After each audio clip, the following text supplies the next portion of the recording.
ദൈവം ഗോഡ് ഒരിക്കലും യൂണിവേഴ്സിന്റെ ഉള്ളിലല്ല. യൂണിവേഴ്സ് എന്നത് ദൈവത്തിന്റെ സൃഷ്ടിയാണ്. അപ്പോൾ യൂണിവേഴ്സിനും അപ്പുറമാണ് ആര്? ദൈവം. ശാസ്ത്രത്തിന്റെ മെഷർമെന്റിൽ ദൈവം ഒതുങ്ങില്ല. എന്തുകൊണ്ട്? എന്താ ശാസ്ത്രം? ചില ആളുകൾ പറയുന്നത് ശാസ്ത്രത്തിന്റെ ഗവേഷണത്തിൽ ദൈവത്തെ തെളിയിക്കണം എന്നാണ്. അതിനൊരു ചെറിയ ഉദാഹരണം ഞാൻ ഇങ്ങനെ ആലോചിച്ചപ്പോൾ എനിക്ക് കിട്ടിയത്, ഈ ടെമ്പറേച്ചർ അളക്കാനുള്ള ഒരു സാധനം ഉണ്ടല്ലോ, നാവിന്റെ അടിയിൽ വെച്ച് ടെമ്പറേച്ചർ അളക്കും, പനി എത്ര ഉണ്ട്, അത് അളക്കാനുള്ള ഉപകരണമാണല്ലോ. അത് അരിച്ചാക്കിന്റെ ഉള്ളിലേക്ക് ഇട്ടിട്ട് എത്ര കിലോ ഉണ്ട് എന്ന് തീരുമാനിക്കുക.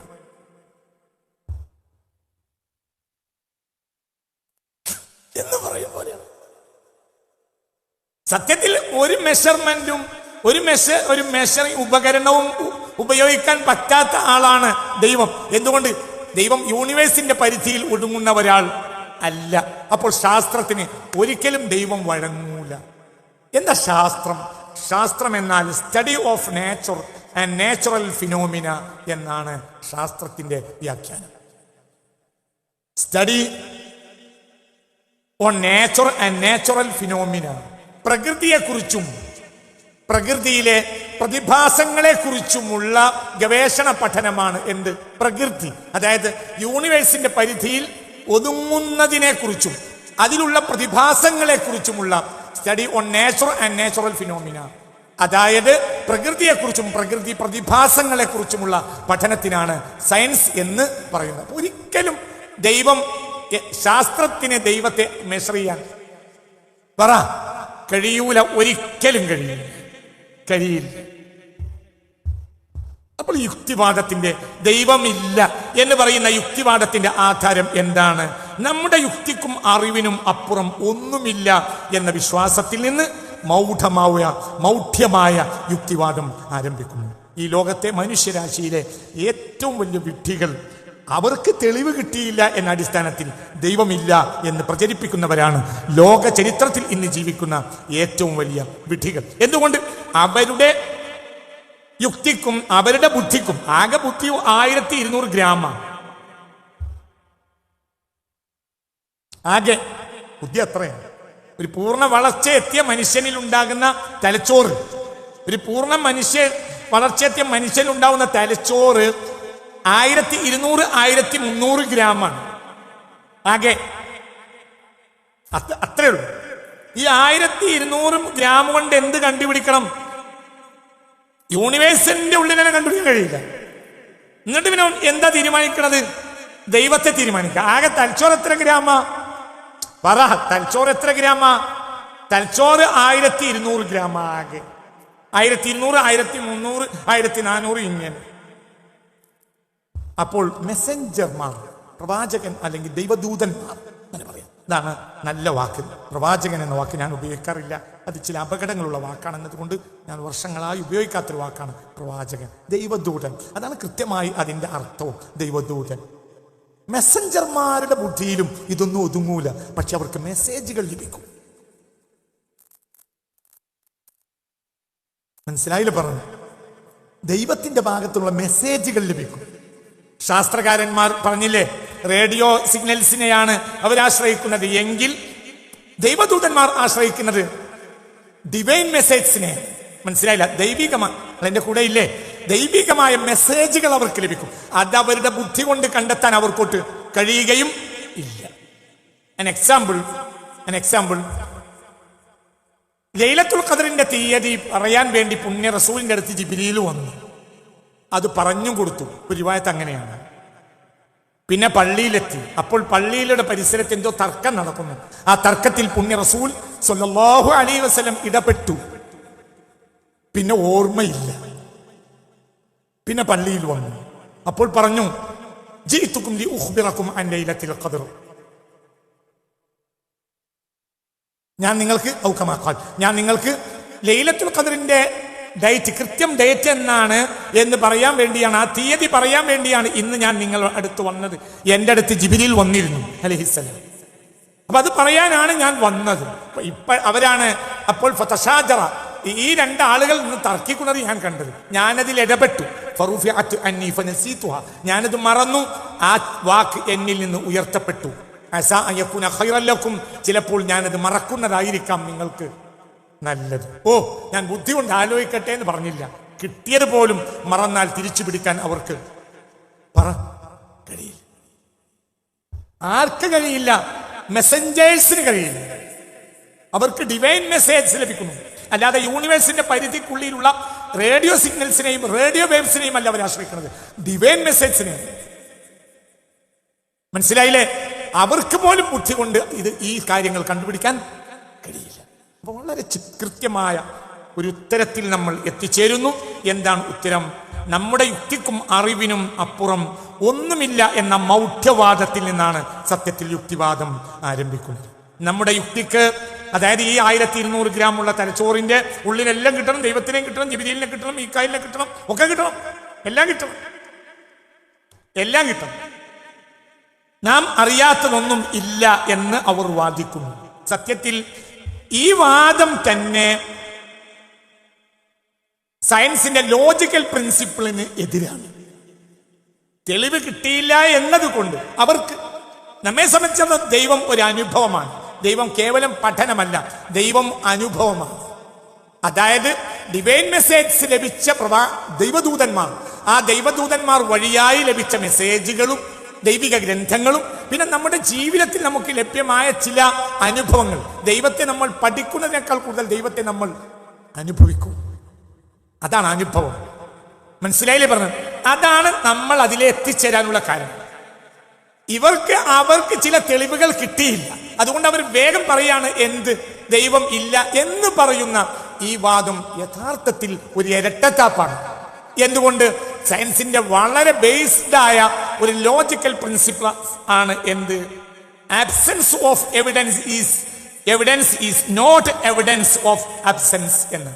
അതായത് എന്റെ കൂടെ വരണം, absence of evidence is not evidence of absence. ഒരു കാര്യം ഇല്ല, ഒരു കാര്യത്തിന് തെളിവ് ലഭിച്ചില്ല എന്നത് ആ കാര്യം ഇല്ല എന്നതിന് തെളിവാവില്ല. അപ്പോൾ ഈ പ്രകൃതിവാദികൾക്ക് അല്ലെങ്കിൽ ഈ യുക്തിവാദികൾക്ക് ദൈവം ഉണ്ട് എന്നതിന് തെളിവ് ലഭിച്ചില്ല എന്നത് കൊണ്ട് അവർ ദൈവമില്ല എന്ന് പറയുമ്പോൾ അവർ എതിരാകുന്നത് യഥാർത്ഥത്തിൽ അവർ ഉയർത്തിപ്പിടിക്കുന്ന ശാസ്ത്രത്തിനു തന്നെയാണ്. എന്തുകൊണ്ട്? ശാസ്ത്രത്തിന്റെ, സയൻസിന്റെ വളരെ ബേസ്ഡ് ആയ ലോജിക്കൽ പ്രിൻസിപ്പിളാണ് എന്ത് ഒരു കാര്യം absence of evidence is not evidence of absence. ഒരു കാര്യത്തിന് തെളിവ് ലഭിച്ചില്ല എന്നത് ആ കാര്യം ഇല്ല എന്നതിന് തെളിവാക്കാൻ പാടില്ല. ഒന്നുകൂടി പറ, മനസ്സിലായില്ലേ? ഒരു കാര്യം ഉണ്ട് എന്നതിന് തെളിവ് ലഭിച്ചില്ല എന്ന കാര്യം ആ കാര്യം ഇല്ല എന്നതിന് തെളിവാക്കാൻ പാടില്ല എന്ന് പറയുന്നത് ശാസ്ത്രം തന്നെയാണ്. എല്ലായിടത്തും അവരത് ഉപയോഗിക്കും. അതേസമയം ദൈവത്തിന്റെ അടുത്തെത്തിയാൽ ഈ ലോജിക്കൽ പ്രിൻസിപ്പിൾ അവർ മാറ്റിവെക്കും. അപ്പോൾ യുക്തിവാദിയുടെ വാദം യുക്തിവാദിക്ക് തന്നെയും എതിരാണ്. നിങ്ങൾക്ക് പറഞ്ഞ മനസ്സിലായില്ലേ? ചിന്തിക്കണം, വളരെ ഗൗരവമായി ചിന്തിക്കണം. ഇതിലൊക്കെ കാണുന്നത് വളരെ വലിയ ഇരട്ടത്താപ്പാണ്.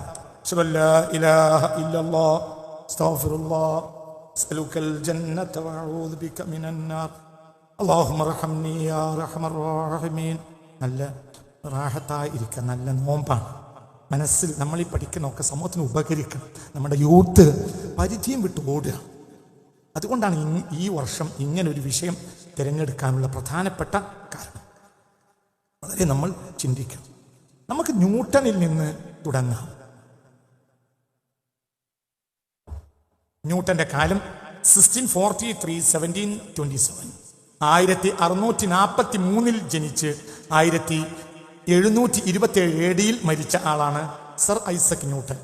മാനവ ചരിത്രം കണ്ട ഏറ്റവും വലിയ ശാസ്ത്രകാരൻ എന്ന് അദ്ദേഹത്തെ ഇന്നും മനുഷ്യലോകം ആദരിച്ചു വിളിക്കുന്നു. ഞാനും അദ്ദേഹത്തിൻ്റെ പഠനത്തിൻ്റെയും കഴിവിൻ്റെയും മുന്നിൽ, ആ കഴിവും പഠനമൊക്കെ സമൂഹത്തിന് ചെയ്തിട്ടുള്ള ഉപകാരത്തിൻ്റെ മുന്നിൽ അദ്ദേഹത്തെ ഞാൻ ഓർക്കുന്നു. അദ്ദേഹം മാനവ സമൂഹത്തിന് വളരെ വലിയ ഉപകാരം ചെയ്തിട്ടുള്ള ഒരു ശാസ്ത്രകാരനാണ് സർ ഐസക് ന്യൂട്ടൺ. എന്നാൽ വലിയൊരു കാര്യം എന്തെന്നാൽ മരണം വരെയും അദ്ദേഹം ദൈവവിശ്വാസിയാണ്. ലോക ചരിത്രം ഇന്ന് വരെ കണ്ട ഏറ്റവും വലിയ ശാസ്ത്രകാരനാണ് ആര്? Sir Isaac Newton. ന്യൂട്ടനെ ഭഞ്ജിക്കാൻ സത്യത്തിൽ ആൽബർട്ട് ഐൻസ്റ്റീന് പോലും കഴിഞ്ഞിട്ടില്ല. ന്യൂട്ടോണിക് ഏജ് ആയിട്ട് തന്നെയാണ് ഇപ്പോഴും തുടരുന്നത്. അതായത് ന്യൂട്ടനെ നിരാകരിക്കാൻ കഴിഞ്ഞിട്ടില്ല. ന്യൂട്ടൻ കണ്ടെത്താത്ത ചില കാര്യങ്ങൾ കണ്ടെത്തിയേ ഉള്ളൂ. അതേസമയത്ത് ന്യൂട്ടനെ തകർക്കാൻ കഴിഞ്ഞിട്ടില്ല ലോകത്തിന് ഇപ്പോഴും. അതായത് മാനവ ചരിത്രം കണ്ടതിലെ ഏറ്റവും ജനോപകാരപ്രദമായ ശാസ്ത്രം മാനവരാശിക്ക് സമ്മാനിച്ച ഏറ്റവും വലിയ ശാസ്ത്രകാരനായ സർ 1643 ജനിച്ച് 1727 മരിച്ച സർ ഐസക് ന്യൂട്ടൻ യഥാർത്ഥത്തിൽ ബലിഷ്ഠനായ ഒരു ദൈവവിശ്വാസിയാണ്. റോമിലെ പള്ളിയുടെ പരിസരത്ത്, ചർച്ചിന്റെ പരിസരത്ത് മതകീയമായ ചടങ്ങുകൾ വെച്ച് വലിയ അക്കാലത്ത് ഉന്നതരായ പോപ്പടക്കമുള്ള ഉന്നതരായ ആളുകളുടെ സാന്നിധ്യത്തിലാണ് അദ്ദേഹത്തെ മറവ് ചെയ്തത്. നിങ്ങൾ ഇതിൻ്റെ കൂടെ ഇല്ല, മനസ്സിലായില്ല നിങ്ങൾക്ക്? 1727 അദ്ദേഹം മരിക്കുമ്പോൾ പോപ്പടക്കമുള്ള ആളുകൾ അദ്ദേഹത്തിന്റെ മരണാനന്തര ചടങ്ങുകളിൽ പങ്കെടുത്ത് ഭൂമിയിലേക്ക് വീണ് കിട്ടിയ മാലാഖ എന്നാണ് റോമിലെ പോപ്പ്, കത്തോലിക്ക പോപ്പ്, ലാറ്റിൻ ചർച്ചിന്റെ പോപ്പ് അദ്ദേഹത്തെ വിശേഷിപ്പിച്ചത്. ഭൂമിക്ക് വീണ് കിട്ടിയ ഒരു മാലാഖ എന്നാണ് സർ ഐസക് ന്യൂട്ടനെ പറഞ്ഞത്. മരണം വരെ അദ്ദേഹം മതത്തിന്റെ കൂടെ നിന്നു. അദ്ദേഹത്തിന്റെ ഗവേഷണങ്ങളിൽ പലതും ബൈബിളിന്റെ എഡ്ജിലാണ് അദ്ദേഹം എഴുതി വെച്ചിട്ടുള്ളത്. പലതും വലിയ ശാസ്ത്രകാരനാണ്. മരണം വരെയും അദ്ദേഹം ദൈവവിശ്വാസിയാണ്, ബലിഷ്ഠനായ ദൈവവിശ്വാസിയാണ്. ദൈവികമായിട്ട് ഉള്ള കർമ്മങ്ങളോടുകൂടിയാണ് അദ്ദേഹത്തെ അടക്കം ചെയ്തിട്ടുള്ളത്. ഞാൻ ഇത് പറയാനല്ല, സത്യത്തിൽ അതൊരു ഇടയ്ക്കൊരു വാക്ക് കയറി പറഞ്ഞു എന്നേ ഉള്ളൂ.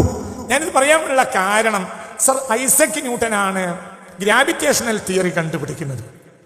കൃത്യമായി പറഞ്ഞാൽ 1687 അദ്ദേഹത്തിന്റെ 24ാമത്തെ വയസ്സ് മാനവലോകത്തിന് ശാസ്ത്രീയ വിപ്ലവങ്ങൾ ഉണ്ടാക്കിയ ഒരു കണ്ടുപിടുത്തമാണ് ഗ്രാവിറ്റേഷണൽ തിയറി. ഈ ഗ്രാവിറ്റേഷണൽ തിയറി എന്നാൽ വലിയ മാസുള്ള ഗോളമായ ഭൂമിയും ചെറിയ മാസുള്ള വസ്തുക്കളും തമ്മിലുള്ള ഫോഴ്സ് ഓഫ് അട്രാക്ഷൻ ആണ് ഗ്രാവിറ്റേഷണൽ ഫോഴ്സ് ഓഫ് എർത്ത് എന്നാണ് അദ്ദേഹം വ്യവച്ഛേദിച്ചത്. ഒന്നുകൂടി പറയാ, വലിയ മാസുള്ള ഗോളമായ ഇതിനേക്കാൾ മാസുള്ളതുണ്ട്. എന്നാൽ നമ്മൾ കാണുന്നത് ഏറ്റവും വലിയ മാസുള്ള വലിയ മാസുള്ള ഈ ഭൂമി ചെറിയ മാസുള്ള വസ്തുക്കളുമായി അതിനുണ്ടാകുന്ന ഫോഴ്സ് ഓഫ് അട്രാക്ഷൻ ആണ് ഗ്രാവിറ്റേഷണൽ ഫോഴ്സ് ഓഫ് എർത്ത് എന്നാണ് ന്യൂട്ടന്റെ കണ്ടുപിടുത്തം. അതോടുകൂടെ എന്തുകൊണ്ടാണ് വസ്തുക്കൾ താഴോട്ട് വീഴുന്നത് എന്നത് മനുഷ്യന് മനസ്സിലായി.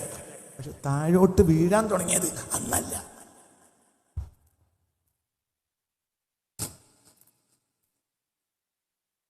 ആയിരത്തി 1687 എന്തുകൊണ്ടാണ് വസ്തുക്കൾ താഴോട്ട് വീഴുന്നത് എന്നതിന് ഒരു യുക്തിപരമായ തീരുമാനം പറയാൻ സയൻസിന് കഴിഞ്ഞത്. അതിന് മുമ്പോ വസ്തുക്കൾ എങ്ങനെ താഴോട്ട് വീഴും സയൻസ് ഒന്നും പറയാൻ കഴിയില്ല. ചിലപ്പോൾ സയന്റിസ്റ്റിന് നടക്കുന്നതിന്റെ ഇടയിൽ ചിലപ്പോൾ തോട്ടിൽ വീഴും, പുഴയിൽ വീഴും, കുളത്തിൽ വീഴും. മരത്തുമ കയറി മാങ്ങ പറിക്കാനോ ആപ്പിള് പറിക്കാനോ കയറിയ സയന്റിസ്റ്റ് തന്നെയും കുത്തിമറിഞ്ഞ് വീഴും. അപ്പോൾ എന്തുകൊണ്ടാണ് ഈ വീഴുന്നത്? വീഴൽ പണ്ടേണ്ട് എന്നുണ്ട്.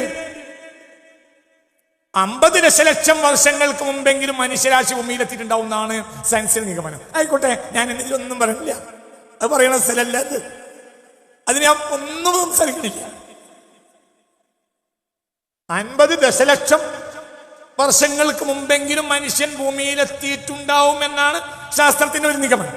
അപ്പൊ 50 ദശലക്ഷം വർഷങ്ങൾക്ക് മുമ്പ് അന്നേ എന്തുണ്ട്? മനുഷ്യൻ എന്ത് കാണുന്നുണ്ട്? വീഴുന്നുണ്ട്, മാങ്ങ വീഴുന്നുണ്ട്, തേങ്ങ വീഴുന്നുണ്ട്, ചക്ക വീഴുന്നുണ്ട്.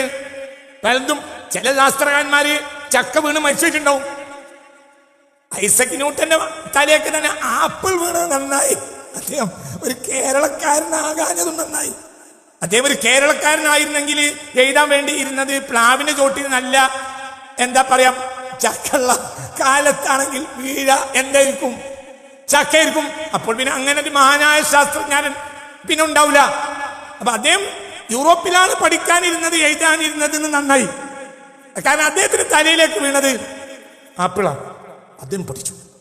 മുറ്റത്തിരുന്ന് എഴുതരുത്. അതിനിടയിൽ ആപ്പിൾ മരത്തിൽ നിന്ന് ആപ്പിൾ തലയ്ക്ക് വീണു. അപ്പൊ ന്യൂട്ടൻ ചിന്തിച്ചു, എന്തുകൊണ്ടാവും ഇങ്ങനെ സംഭവിച്ചത്. അങ്ങനെ ന്യൂട്ടൻ പഠിച്ചു.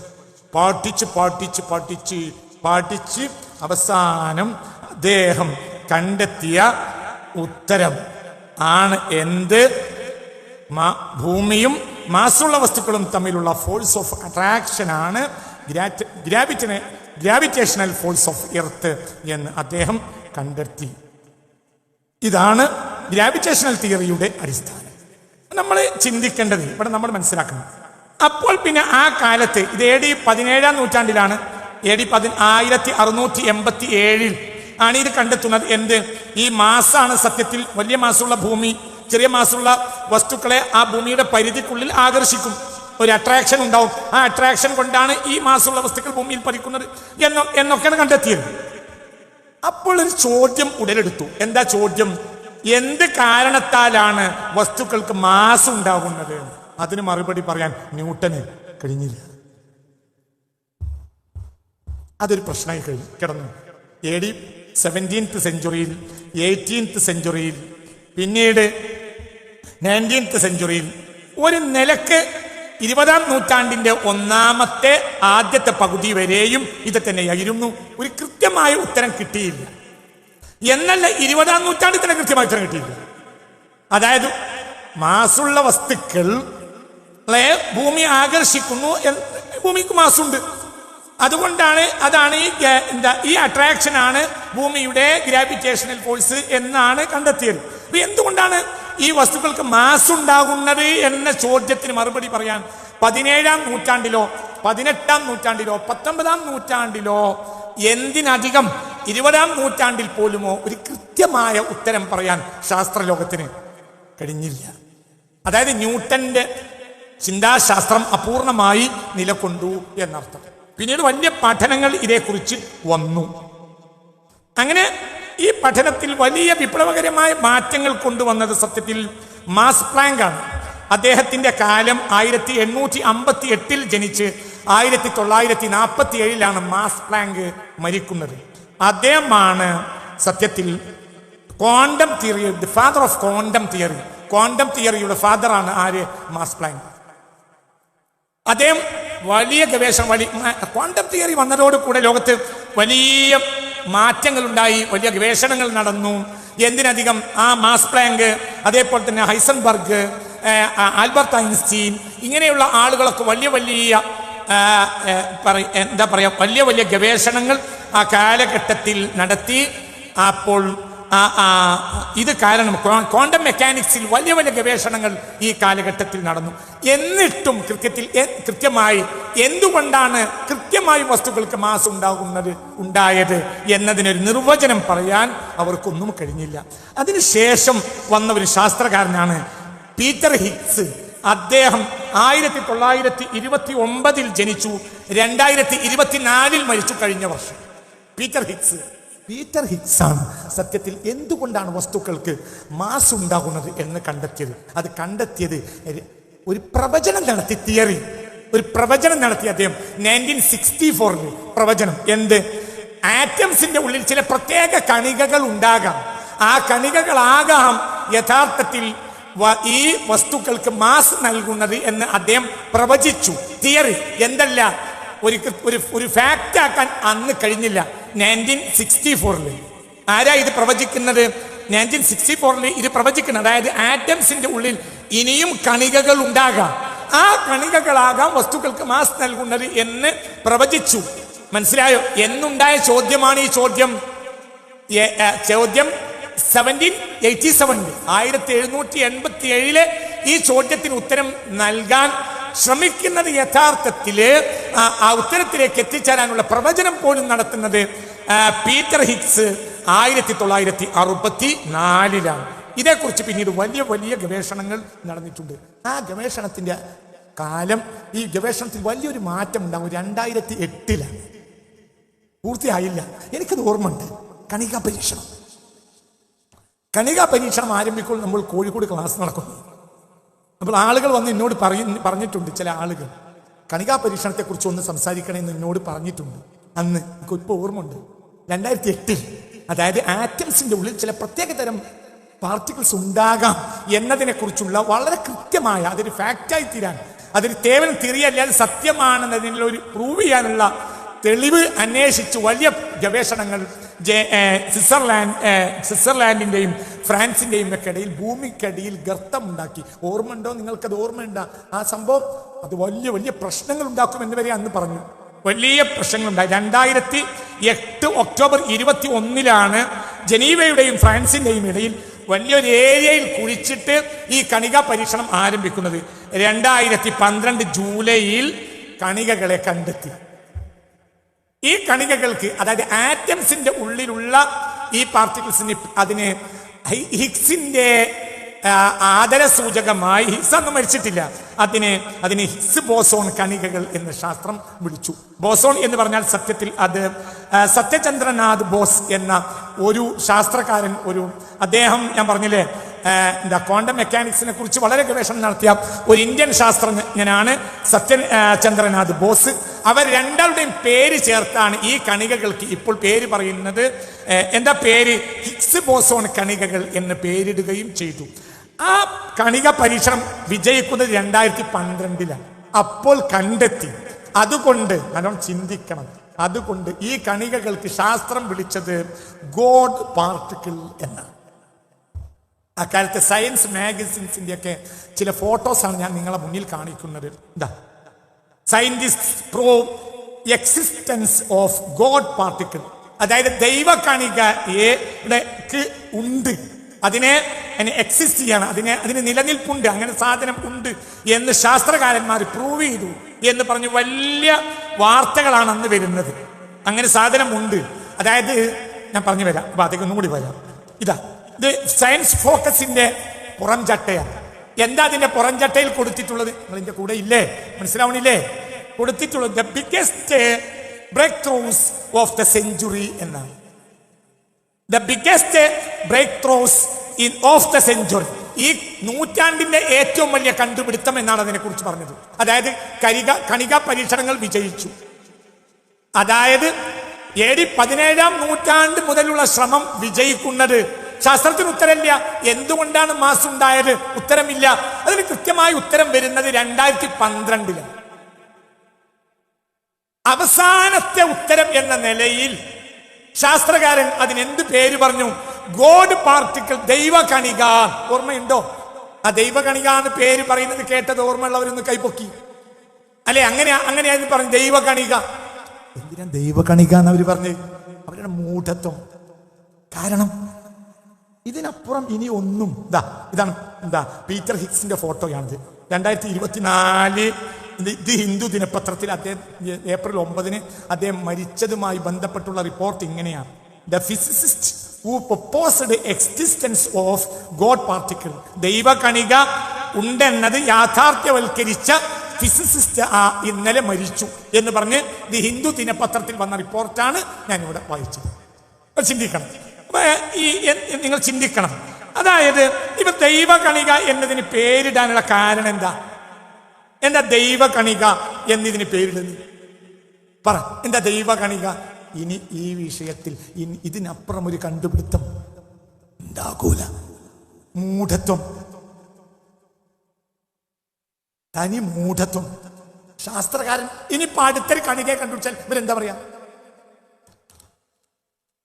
അതായത് വസ്തുക്കൾക്ക് മാസമൊക്കെ നൽകുന്നത് മതവിശ്വാസികൾ പടച്ചോനാന്ന് പറയുന്നു, അതിനെ സൃഷ്ടിച്ചവും പടച്ചോനാന്ന് പറയുന്നു.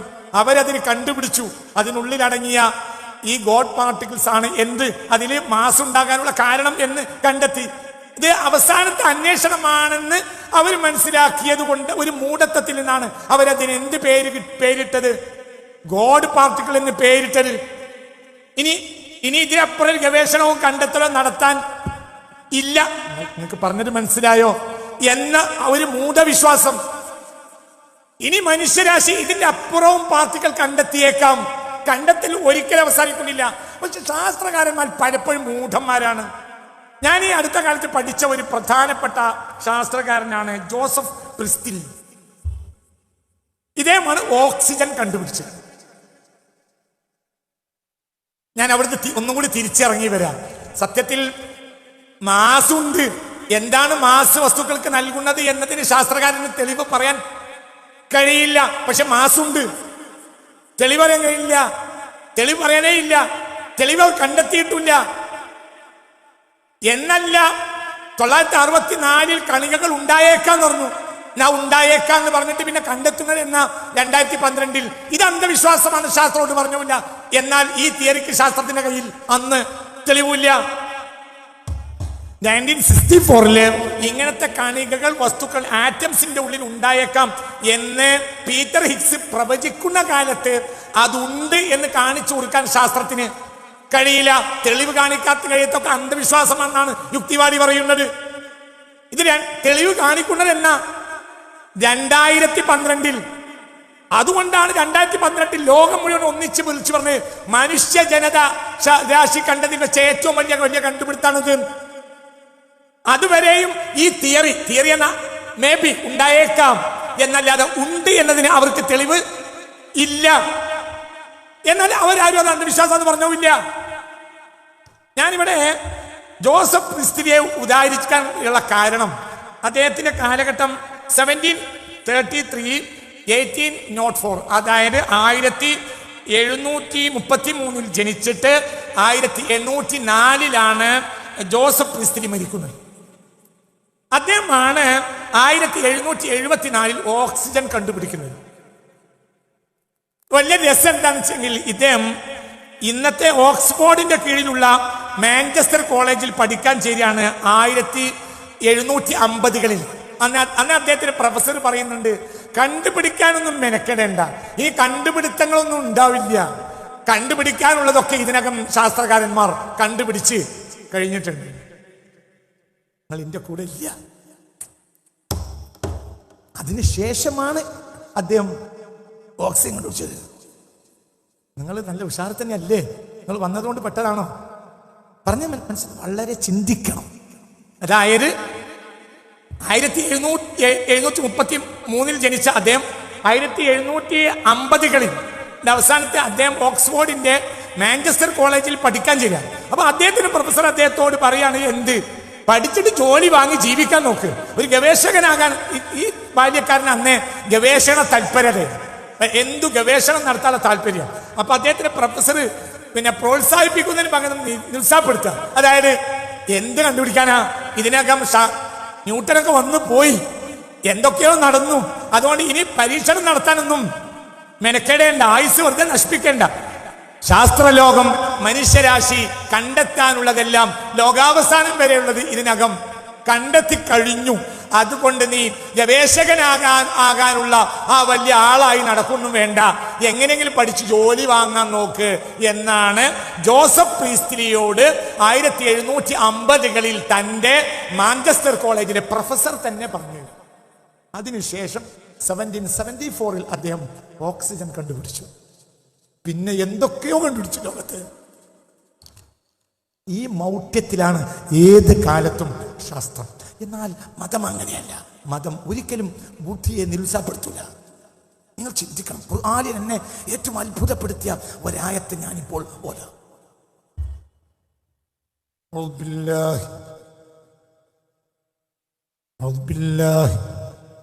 أعوذ بالله من الشيطان الرجيم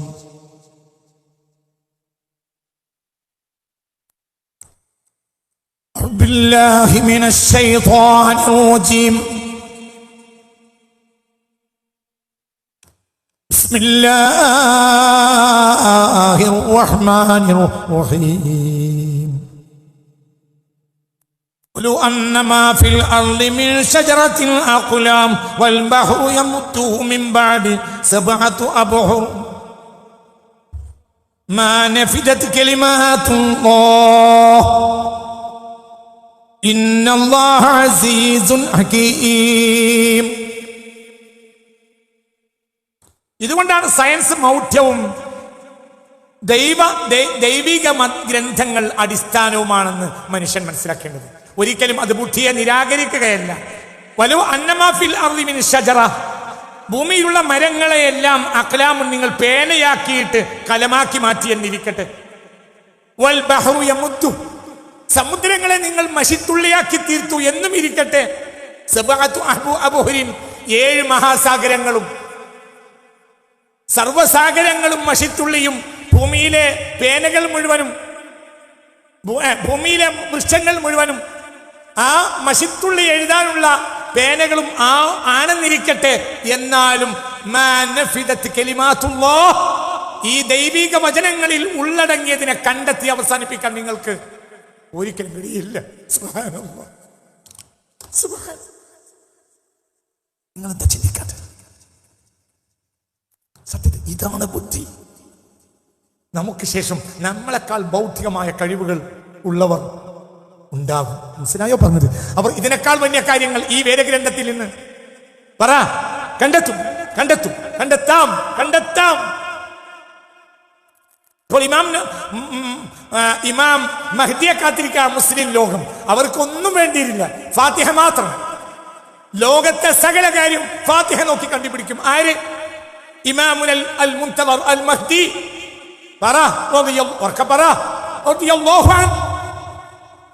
എന്തുകൊണ്ട് ഒരിക്കലും അവസാനിക്കൂല. അത്രയും വലിയ പടയും ഇനിയും നടക്കാം. ഗവേഷണം അവസാനിച്ചു എന്ന് ആരും പറയരുത്. നിങ്ങൾ ഗവേഷണം നടത്തുക, നിങ്ങൾ എഴുതി വെക്കുക, നിങ്ങളെ പിൻഗാമികൾക്ക് ലഭിക്കട്ടെ കാര്യങ്ങൾ. എത്രത്തോളം നിങ്ങൾക്ക് എഴുതാൻ കഴിയുമെങ്കിൽ എഴുതാം. പറ ഭൂമിയിലുള്ള മരങ്ങളെ മുഴുവനും നിങ്ങൾ കലമാക്കുക, ഭൂമിയിലുള്ള സർവ്വസാഗരങ്ങളും നിങ്ങൾ മഷിയാക്കുക. എന്നിട്ട് നിങ്ങൾ ഗവേഷണം നടത്തി എഴുതി പിൻഗാമികൾക്ക് പകർന്നു കൊടുത്താലും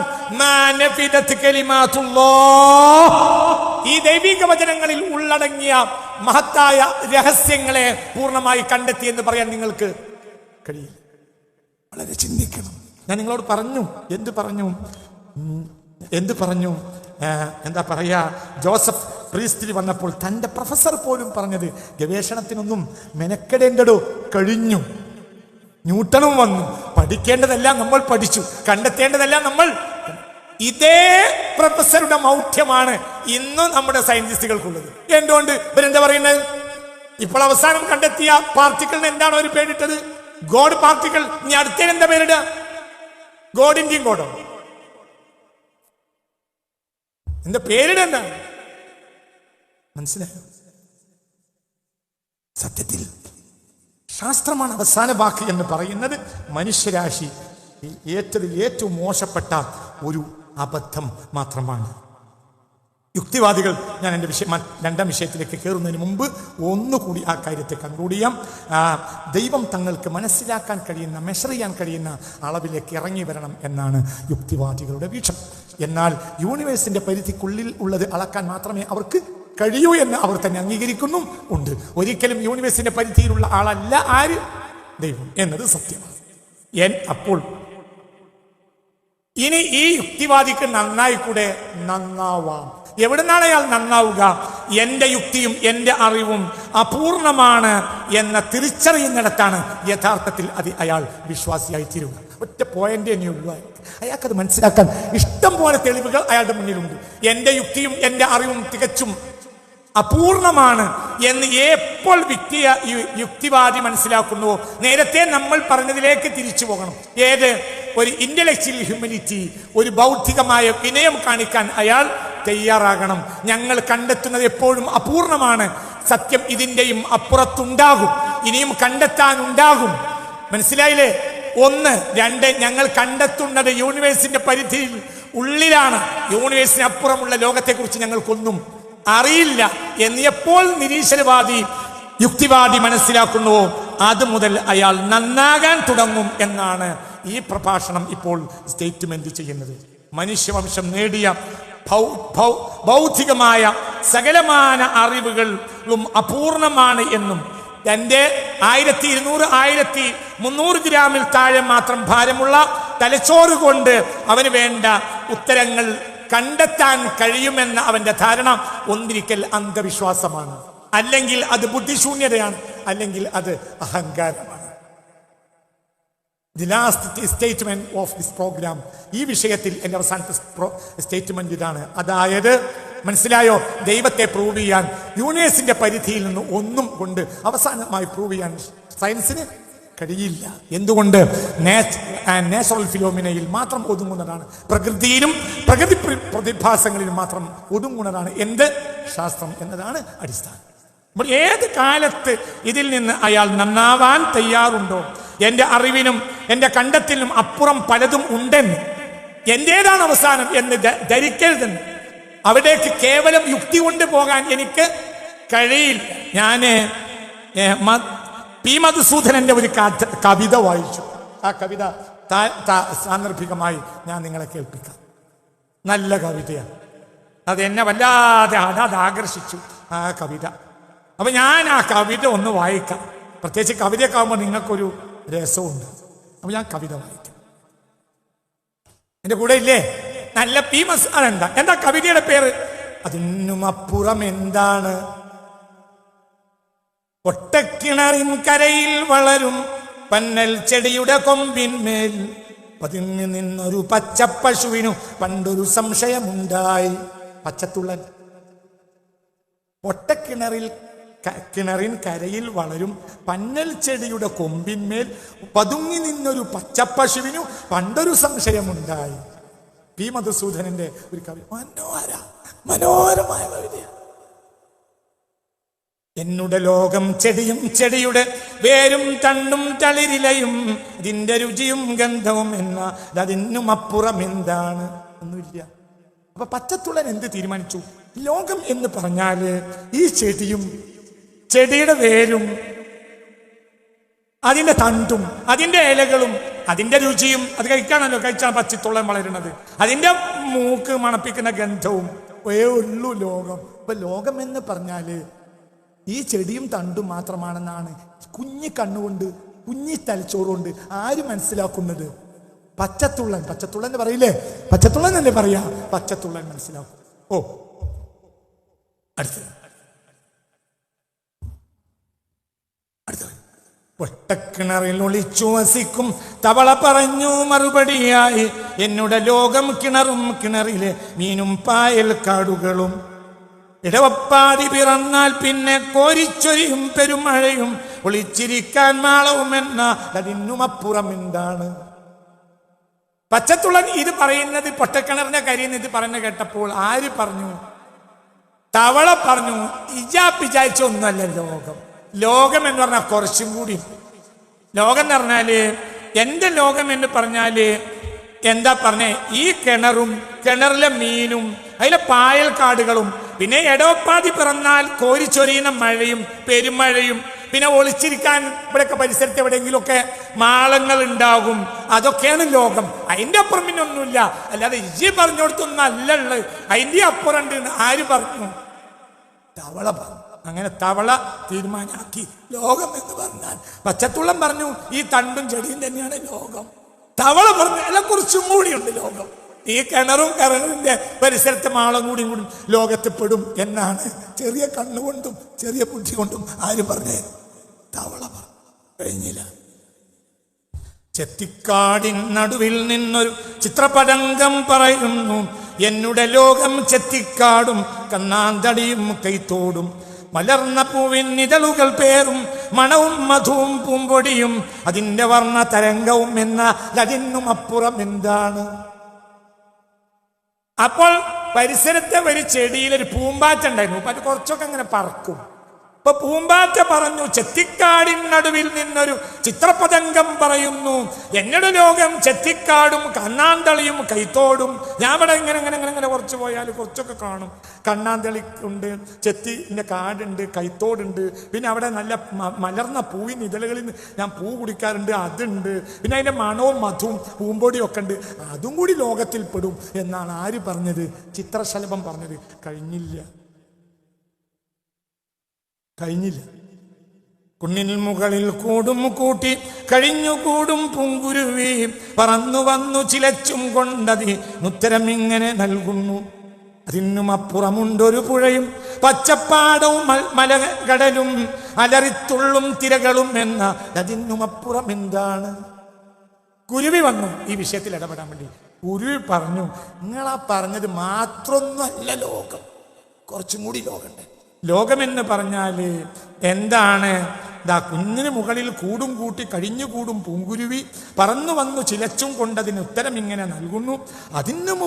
അപ്പുറം ഉണ്ടൊരു പുഴയും പച്ചപ്പാടവും അലകടലും. പാടുണ്ട്, അതേപോലെ തന്നെ തോടുണ്ട്, കടലുണ്ട്, തിരമാലകൾ, അലറിത്തുള്ളും തിരമാലകളും അങ്ങനെയൊക്കെ ഉണ്ട്. അതിൻ്റെ അപ്പുറമൊന്നും ഉണ്ടാവില്ല. അതും കൂടി എന്തിൽപ്പെടും? അതും കൂടി എന്തിൽപ്പെടും? ലോകത്തിൽപ്പെടും എന്നാര് പറഞ്ഞു? ചെറിയ കുരുവി വന്ന് പറഞ്ഞു. ഇനിയാണ് മനുഷ്യന്റെ ഉത്തരം. അതിന്റെ മറുപടി നൽകാനെത്തിയ മനുഷ്യൻ ഇങ്ങനെ മൊഴിയുന്നു. അതിനും അപ്പുറം എന്താണെന്നോ അലഞ്ഞു നീങ്ങും മേഘങ്ങൾ. അമ്പിളി വെള്ളി വെളിച്ചത്തിൽ കുമ്പിളു കൂട്ടും പുമാനം. സൂര്യൻ താരകൾ ചിരപഥങ്ങൾ നക്ഷത്രാന്തര പടലങ്ങൾ. അതിന്നപാര വിദൂരത എന്ന അതൊന്നുമപ്പുറം എന്താണ്? കാറ്റല കടലല ഏറ്റു വിളിച്ചു. അതിന്നുമപ്പുറം എന്താണ്? അതിന്നുമപ്പുറം എന്താണ്? എന്താണ്? മനുഷ്യൻ പറഞ്ഞു, നിങ്ങൾ പറഞ്ഞതെല്ലാം കൂടി ശരിയായിട്ടില്ല. അതായത് പച്ചത്തുള്ളം പറഞ്ഞു ചെടിയാണ് ലോകം. തവള പറഞ്ഞു കിണറും പരിസരവുമാണ് ലോകം. പൂമ്പാറ്റ പറഞ്ഞു കുറച്ചും കൂടി, ചിത്രശലഭം പറഞ്ഞു കുറച്ചും കൂടി ഒക്കെ ഉണ്ട്, അതാണ് കൈത്തോടും ഒക്കെ ലോകത്തിൽപ്പെടും. എന്നാൽ കുരുവി പറഞ്ഞു തോടും പുഴയും കുറച്ചൊക്കെ കടലും തിരമാലും അതിനെ ഉൾക്കടലൊന്നും കുരുവി എത്തൂല, തുരങ്ങനെ കയറുന്ന കടലൊക്കെ ഉണ്ട് എന്ന് പറഞ്ഞു. ആര്? അപ്പോൾ ഇതിനെല്ലാം കൂടെ മറുപടിയായിട്ട് മനുഷ്യൻ എന്ത് പറഞ്ഞു? അത് മാത്രമൊന്നല്ല, ലോകം മേഘവും ലോകത്തിൽപ്പെടും. പിന്നെ മേഘം ലോകത്തിൽപ്പെടും. മനുഷ്യൻ ഇങ്ങനെ മൊഴിയുന്നു. അതിന് മറുപടി നൽകാനെത്തിയ മനുഷ്യനും ഇങ്ങനെ മൊഴിയുന്നു. അതിനപ്പുറം എന്താണെന്നോ അരഞ്ഞു നീങ്ങും മേഘങ്ങൾ. അമ്പിളി വെള്ളി വെളിച്ചത്തിൽ കുമ്പിളു കൂട്ടും പൂമാനം. സൂര്യൻ, താരകൾ, ക്ഷീരപടങ്ങൾ, നക്ഷത്രാന്തര പടലങ്ങൾ. അതിന്നപാര വിദൂരത എന്ന അതിനും അപ്പുറം എന്താണ്? അപ്പൊ അവസാനം ഇപ്പൊ എന്തെത്തിച്ചേർന്നു? മനുഷ്യന് ഇവരോട് എല്ലാരോടും പറഞ്ഞു, പച്ചത്തുള്ളനോടും തവളയോടും ചിത്രശലഭത്തോടും കുരുവിയോടും കൂടെ വിളിച്ചു പറഞ്ഞു കുറച്ചും കൂടി ലോകമുണ്ട്. ലോകം എന്നാൽ ഈ മേഘങ്ങളും ലോകത്തിൽപ്പെടും. പിന്നെ ഈ സ്റ്റാർസ്, ഈ പ്ലാനറ്റ്സ്, മനസ്സിലായില്ലേ? സ്കൈ, ഇതൊക്കെ എന്തിൽപ്പെടും? ഇതും കൂടി ഉണ്ട്. അതിൻ്റെ അപ്പുറം എന്താണ്? അതിൻ്റെ അപ്പുറം ഒന്നുമില്ല. അപ്പൊ നീയും തന്നെയാണ്, ബഹുമാനപ്പെട്ട പച്ചത്തുള്ളരാണ്. എന്നാൽ ഡിവൈൻ മെസ്സേജ് ലഭിച്ചവർ പറഞ്ഞു ഒന്നുമല്ല.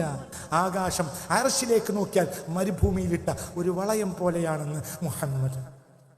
യാ അല്ലാഹ്, പഠിക്കൂ എന്ന് മുഹമ്മദ്, പഠിക്കൂ എന്ന് ഖുർആൻ. ലോകത്തെ എല്ലാത്തിനെയും നിങ്ങൾ കലമും മഷിയുമാക്കിയാലും പഠിച്ചാലും എഴുതിയാലും നിങ്ങൾ തീരില്ല എന്ന് മുഹമ്മദും സ്വല്ലല്ലാഹു അലൈഹി വസല്ലം, മുഹമ്മദിന് സ്വല്ലല്ലാഹു അലൈഹി വസല്ലം അല്ലാഹു നൽകിയ വേദഗ്രന്ഥം. ആരാണ് മികവുറ്റത് എന്ന് ചിന്തിക്കുക. നീ വിസ്ഡത്തിലേക്ക് എത്തുക. കേവലം നോളേജാണ് നിന്റെ അവസാനം എന്ന് മനസ്സിലാക്കരുത്. നോളേജും വിസ്ഡവും തമ്മിൽ വ്യത്യാസമുണ്ട്. നോളേജ് എന്നാൽ ഡാറ്റാസ് കളക്ഷൻസിൽ ലഭിക്കുന്ന തീരുമാനത്തിനാണ് സത്യത്തിൽ നോളേജ് എന്ന് പറയാം. അതായത് ഡാറ്റാസ്, നിങ്ങൾക്ക് പറഞ്ഞത് മനസ്സിലായോ?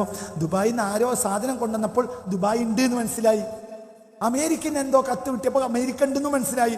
ഡാറ്റാസ് കളക്ഷൻസിൽ നിന്ന് നേടിയെടുക്കുന്നതാണ് കേവലമുള്ള അറിവ്. എന്നാൽ വിജ്ഞാനം അതല്ല. അറിവിനും വിജ്ഞാനത്തിനും രണ്ടർത്ഥാണ്. നമ്മുടെ പുതിയ പുസ്തകം എന്ന് പുറത്തിറങ്ങുന്നുണ്ട്. എന്താ പേര്? നിറവ്. ആ പുസ്തകത്തിൽ ഞാൻ നോളേജിനെയും വിജ്ഞാനത്തെയും രണ്ട് നിലയ്ക്ക് വ്യവച്ഛേദിച്ച് വിശദീകരിച്ചിട്ടുണ്ട്. ബുദ്ധിയോടുകൂടെ ഇറങ്ങിയാൽ രണ്ട് നിലക്കും അതിനെ മനസ്സിലാക്കാൻ കഴിയും. കേവലം ഡാറ്റാസ് കളക്ഷൻസ് ആണ് സത്യത്തിൽ ശാസ്ത്രത്തിനുള്ളത്. എന്നാൽ ഡാറ്റാസ് കളക്ഷൻസിനും അപ്പുറവും എന്തുണ്ട്? ഡിവൈൻ ലോകങ്ങളുണ്ട്. ഡിവൈൻ മെസ്സേജ് ലഭിക്കുന്ന മെസ്സഞ്ചേഴ്സ് ഉണ്ട്. ആ മെസ്സഞ്ചേഴ്സ് ലോകത്തെ കണ്ടവരാണ്. വകദാലിക നുരി ഇബ്രാഹീമ മലകൂതസ് സമാവാത്ത്. ആകാശഗംഗയുടെ അപ്പുറമുള്ള ലോകങ്ങളും അള്ളാഹു ആർക്ക് കാണിച്ചു കൊടുത്തു? എബ്രഹാമിന് എന്ന് കാണിച്ചു. പരിശുദ്ധ ഖുർആനിലുണ്ട്, ബൈബിളിലുണ്ട്. അതിനപ്പുറത്തേക്ക് പോയെന്നും മുഹമ്മദ് മുസ്തഫ പോയെന്ന് ഖുർആനിലുണ്ട്. സുബ്ഹാനല്ലദീ അസ്റാ ബിഅബ്ദിഹി ലൈലൻ മിനൽ മസ്ജിദിൽ ഹറാമി ഇലൽ മസ്ജിദിൽ അഖ്സല്ലദീ ബാറക്നാ ഹൗലഹു ലിനുരിയഹു മിൻ ആയാതിനാ. അതുകൊണ്ട് കേവലം പച്ചത്തുവളയും തുള്ളനും പൊട്ടക്കണത്തിലെ പോക്കാന്തവളയുമാകുമെന്ന് നിർത്തിയിട്ട് ഈ ഡിവൈൻ മെസ്സേജ്സിന് വഴിപ്പെടുന്നതാണ് മനുഷ്യന് നല്ലത് എന്ന തീരുമാനത്തിലാണ് ഈ പ്രഭാഷണത്തെ ഞാൻ തൽക്കാലം ഇവിടെ വിരമിക്കുന്നത്.